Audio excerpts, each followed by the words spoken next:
नमस्ते। आज हामी सिक्छौँ हामी एक्सेल फाइललाई कसरी पासवर्ड प्रोटेक्ट गर्न सक्छौँ। सबभन्दा अगाडि एक्सेल फाइल बनाऊ। यहाँ सर्च बारमा गएर एक्सेल लेखौँ। यसमा डबल क्लिक गरौँ। ब्ल्याङ्क वर्क स्पेसमा डबल क्लिक। जस्तै मान्नुहोस् अब एउटा फाइल बनाइरहेछु म। S1 लेखेँ यसमा। अब यसलाई सेभ गर्छु। यहाँ ब्राउज गर्नु। नाम हाल्दिनु के पासवर्ड प्रोटेक्ट।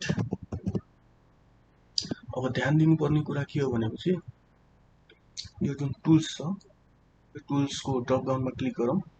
जेनरल अप्सनलाई सिलेक्ट गरौँ। अब यहाँ हामीसँग पासवर्ड माग्छ। Password to open. यो फाइललाई खोल्नको लागि के पासवर्ड हाल्नु त त्यो यहाँ लेखौँ।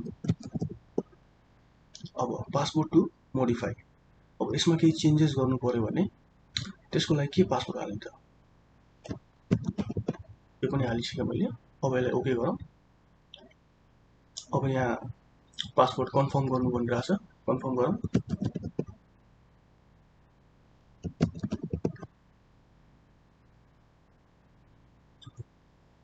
यसलाई म डेस्कटपमा सेभ गर्न चाहन्छु।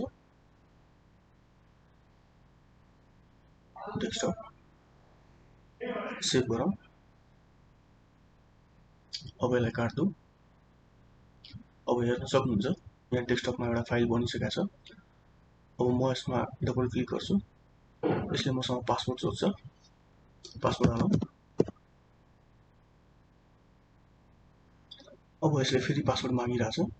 केही मोडिफाई गर्नु पर्यो, केही चेन्ज गर्नु पर्यो भनेमा कुन पासवर्ड राख्नु कि खाली रिड मात्रै गर्ने।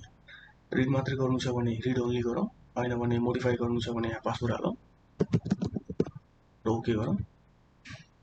हेर्न सक्नुहुन्छ अब यो खुलिसकेको छ।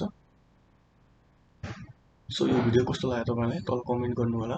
लाइक, शेयर र सब्स्क्राइब गर्न नबिर्सिनु होला च्यानललाई।